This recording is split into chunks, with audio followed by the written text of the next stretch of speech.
Olá, meus amigos, tudo bem? Olha, hoje eu quero trazer um conteúdo histórico aqui para o canal.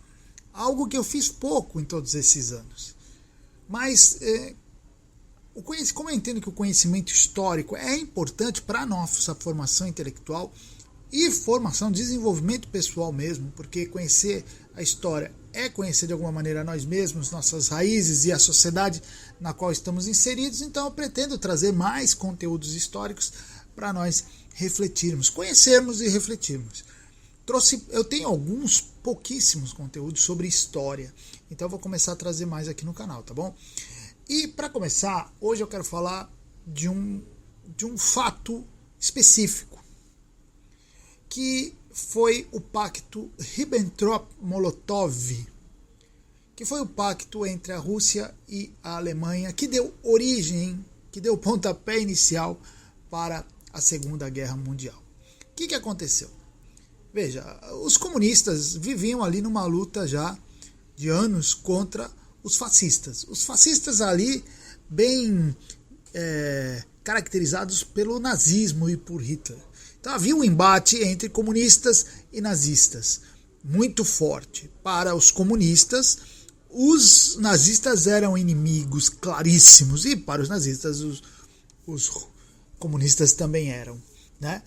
E de repente, para a surpresa de todos, Stalin firmara um acordo com Hitler. Olha que coisa. Um acordo chamado de Pacto de Não Agressão, que oficialmente assim, né, era no sentido dos países absterem-se de se atacarem mutuamente. Porém, na verdade, o pacto não era um pacto de não agressão, mas era um pacto, sim, de agressão conjunta à Europa. Pelo pacto, a parte conhecida do pacto naquele momento era de divisão da Polônia. Alemães podiam ficar com metade ocidental da Polônia, Rússia com metade oriental. A Polônia é o país que fica entre as duas potências. Mas havia ainda um pacto ali secreto, sigiloso, que fazia mais, que liberava a Alemanha para atacar toda a parte ocidental da Europa e liberava a União Soviética, né, para dominar os países da Europa Oriental. Esse é o acordo. O pacto Ribbentrop-Molotov é um pacto de divisão da Europa. E o que aconteceu ali, gente? O que aconteceu com aquele pacto? Olha que interessante. A partir do momento que foi divulgado o pacto, óbvio que entre os comunistas do mundo inteiro houve o espanto, houve o assombramento. O que está acontecendo? Muitos entraram em crise, dissonância cognitiva pura. É verdade, aconteceu isso. Porém, a partir do pacto, olha que coisa,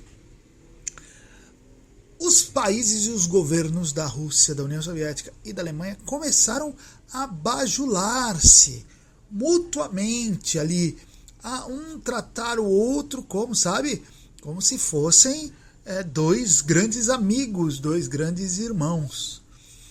E não foi só de palavrinha, não foi só de palavrinha. Houve realmente um intercâmbio de peças, de ópera, de balé, de eventos culturais, de troca de informações. Foi uma coisa impressionante. Os dois países começaram a agir como países irmãos, como se entre eles realmente não houvesse, nunca tivesse havido qualquer conflito, e como se a ideologia que sustentava ambos os países fossem realmente ideologias irmãs. E será que não eram mesmo? Porque a facilidade com que foi feita esse intercâmbio foi uma coisa impressionante. Talvez exatamente porque as diferenças entre eles não eram tanto ideológicas, mas uma interferência, ou uma diferença de disputa de poder mesmo. Eu gosto muito quando o Jonah Goldberg fala que, na verdade, ali estão duas ideologias lutando pelos mesmos clientes. Então era uma briga entre irmãos, na verdade. Agora, quando teve a notícia do pacto, sem dúvida os comunistas ficaram em polvorosa, ficaram perdidos. Porque na cabeça deles, assim, como é que eles iam conciliar tudo aquilo que eles pregavam com esse novo momento, né? Com essa demonstração de amizade entre ferrenhos inimigos, entre aqueles que eram tidos por inimigos número 1 deles. Só que o que aconteceu? Logo, começaram a vir as explicações de Moscou. Moscou começou já logo a distribuir as narrativas, né? E começaram a explicar o que aconteceu, o porquê e tal. Isso foi feito e o pessoal foi aceitando na boa. Né? Na boa não, alguns ficaram meio em crise mesmo, mas foram obedecendo as ordens vindas de Moscou. Só que nesse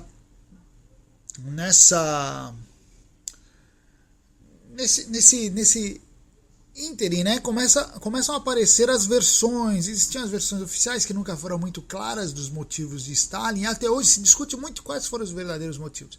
Então eu quero trazer para vocês aqui os motivos assim que foram levantados. Por quê? Por que Stalin aceitou fazer uma aliança tão inusitada?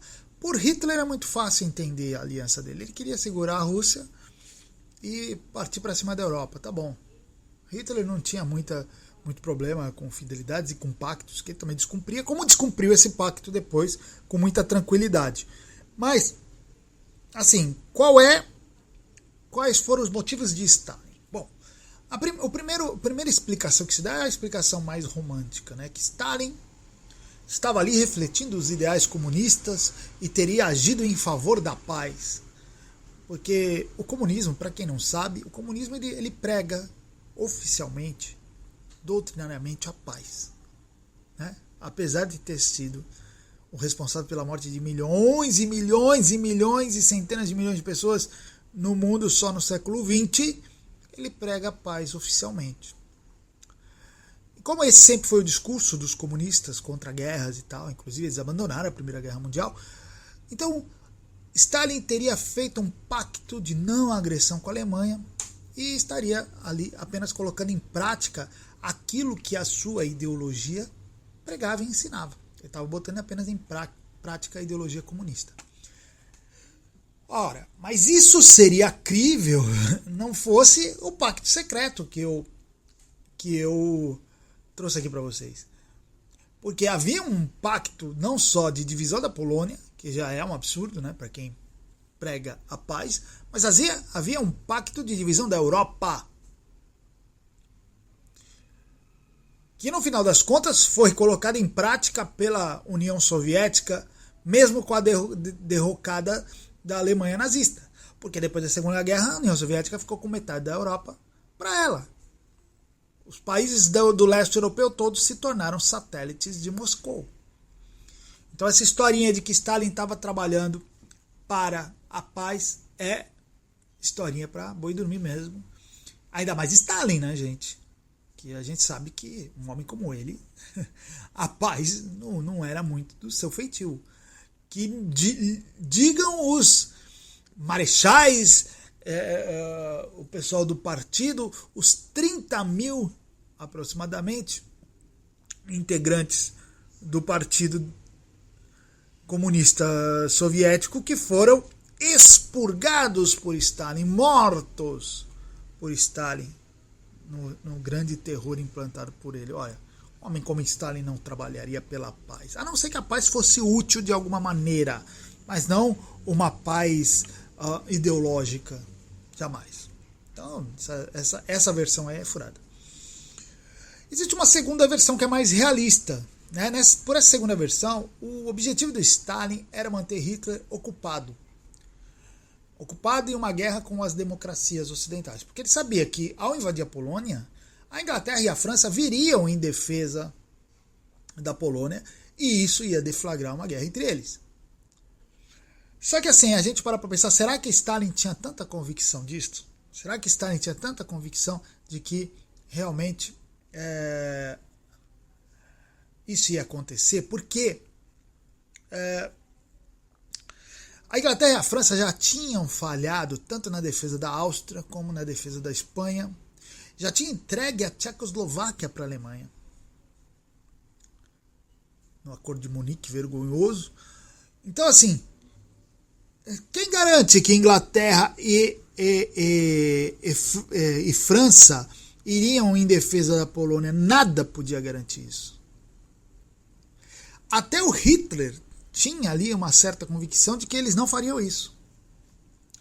Então, essa versão também é meio estranha, porque se Stalin não podia ter certeza que haveria uma guerra entre os países ocidentais, ao oferecer a Polônia, ele estaria trazendo Hitler para suas fronteiras, claramente.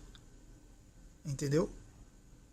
Então, acho que Stalin não poderia apostar tão alto nisso aí. Eu acho que essa versão também não bate muito, não. Agora, vamos pensar. Vamos dizer que, né, Stalin queria realmente colocar as potências ocidentais ali em conflito. Mas por qual motivo ele faria isso? Por que motivo ele iria querer que elas entrassem em guerra? Uns dizem que talvez Stalin estivesse pensando que isso enfraqueceria as potências e ele poderia atacá-las depois. Outros falam que a guerra criaria uma convulsão social nesses países, o que possibilitaria a promoção nesses países de processos revolucionários em favor do comunismo. Bom, se nós aceitarmos que Stalin realmente trabalhou nesse sentido de criar uma guerra entre as potências ali do Ocidente, então todas as duas versões que são efeitos dessa primeira versão seriam aceitáveis, tá? As duas cabiam bem à personalidade de Stalin, principalmente a primeira versão de enfraquecer para depois atacar. Cabia bem a personalidade de Stalin. E a segunda versão, que é simplesmente promover revoluções dentro desse país, também cabia muito bem ao próprio objetivo, os objetivos declarados do movimento comunista. Então, assim, mas são versões aceitáveis, desde que você aceite que Stalin realmente trabalhou nesse sentido, acreditando que as potências iam entrar em guerra, tá? Pode ser. Há uma outra versão que atribui o pacto ao gênio político de Stalin, dizendo que ele sabia que a União Soviética não estava pronta para uma guerra que era uma guerra inevitável. Era uma guerra inevitável porque Hitler estava querendo a guerra. Tá? Então, Stalin, sabendo que Hitler estava querendo, deu um jeito de adiar esse conflito. Então ele teria feito esse acordo nesse sentido. Só que tem um porém. Quando a Alemanha fez a Operação Barbarossa, que é o momento que a Alemanha quebra o pacto e invade a União Soviética, Stalin fora pego totalmente de surpresa. Os relatos oficiais mostram assim, que a Alemanha chegou às portas de Moscou assim, com muita facilidade. Como assim, pegou assim, como se tivesse pego Stalin realmente de calças curtas, tá? Então, assim, as duas versões não se conciliam. Poxa, se Stalin faz um acordo prevendo assim, vou atrasar o conflito, e 2 anos depois, quando esse pacto é quebrado, ele deveria estar minimamente preparado para esse conflito. Se ele não estava preparado, como parece, né, que ele não estava nem um pouco preparado, isso é estranho, seria de uma inocência muito grande, que no final das contas, quando você lê a história, quando você acompanha a sequência dos relatos, às vezes parece que Stalin estava louco, na verdade, assim, como assim? Ele cair nessa de maneira tão fácil, seria de uma incompetência absurda, que eu acho um pouco difícil de acreditar, né? Eu acho um pouco difícil de acreditar, mas tudo bem, é uma versão, e talvez a versão mais corrente que nós temos. A gente pode especular, por que Stalin não estaria preparado? Ele confiava em Hitler? Alguns relatos que parece que ele passou a confiar em Hitler. Eu acho estranho. O que pode ter acontecido, na verdade, é que o Stalin apenas tenha calculado mal o tempo. Também, né? Também. E dentro dessa versão ainda há aquela que falam que, na verdade, a União Soviética estava se preparando para empreender um ataque à Alemanha. Só que a União Soviética estava se preparando para fazer isso apenas em 42 e não em 41, quando a Alemanha invadiu a União Soviética, certo? Porque pelos cálculos talvez Stalin pensasse que assim, não, primeiro o Hitler vai ter que derrotar a Grã-Bretanha, né? Talvez, e é muito provável também, que ele não esperasse que a Alemanha cometesse a loucura de atacar em duas frentes, trabalhar em duas frentes. Realmente foi a loucura. E, na verdade, foi uma das grandes causas da derrocada alemã na Segunda Guerra. Tudo bem. Só que isso aí nos leva a uma outra versão, que é aquela trazida pelo Suvorov no seu livro O Grande Culpado. Por essa versão, veja, Stalin realmente teria feito pacto com os nazistas para adiar o confronto, porém, o intuito de Stalin era surpreender Hitler num ataque à Alemanha, com um ataque à Alemanha, ainda no território polonês. E isso só não teria acontecido porque Hitler teria sido informado pelo seu serviço secreto e acabou sendo mais rápido e atacando primeiro. E aí pegando o Stalin de surpresa nesse sentido. Não é porque o Stalin estava lá, né, confiando no Hitler, mas ele apenas foi mais rápido. O Suvorov ele traz bastante documentos aí para mostrar que a União Soviética nesse momento dos ataques russos, ela estava pronta não, mas assim, se preparando mesmo para um ataque. Não estava pronta para se defender, mas estava se preparando para atacar, entende? Essa é a tese do Suvorov, tá? Então, por essa versão, o acordo seria apenas uma forma do Stalin tentar enganar o Hitler. E faria, por isso, o nome do livro O Grande Culpado. Faria de Stalin o grande responsável pela Segunda Guerra. E os comunistas jamais aceitam isso, né? Essa versão aí, quando eu falo para amigos, conhecidos comunistas, eles dão risada, né? Eles acham que é uma loucura. Mas tá lá, tá documentado. Tá? É assim, de todas essas versões, tirando a primeira, aquela romântica de que Stalin estaria agindo pela paz, todas elas teriam algum sentido. Poderia se especular algum sentido. Se perguntarem para mim o que eu acho, eu vou dizer assim, eu não acredito na inocência de Stalin. Eu acho que um homem com a índole de Stalin, com a experiência que ele já tinha naquele momento, eu acho que ele não poderia ser tão ingênuo, acreditar no Hitler, essas coisas. Eu acho, assim, que realmente ele queria colocar os países do Ocidente em guerra. Acho que ele acreditava que poderia ter guerra, de alguma maneira. Seja para depois atacá-los, seja para promover neles revoluções. Acho que essas duas hipóteses são bem aceitáveis. Também eu não descarto a possibilidade do Stalin ter feito o acordo para surpreender a Alemanha com um ataque soviético. Também não descarto. Tudo bem. Tá? A única versão que eu descarto totalmente é aquela que fala que o Stalin trabalhava pela paz. Isso aí para mim já é demais. Não dá. É ser muito romântico, né? Mas acho que todas essas versões aí, elas podem ter algum sentido. Há muitos estudos, muitos livros sobre isso. Há documentos que mostram, né? Que mostram que todas essas versões aí, cada versão tem a sua documentação para mostrar, e até hoje ainda não está totalmente esclarecido. Mas eu acho importante as pessoas conhecerem, saberem o que aconteceu, buscarem mais informações, pesquisarem e refletirem sobre a situação. Tá bom? Acho que por hoje já deu, é isso aí, e até a próxima.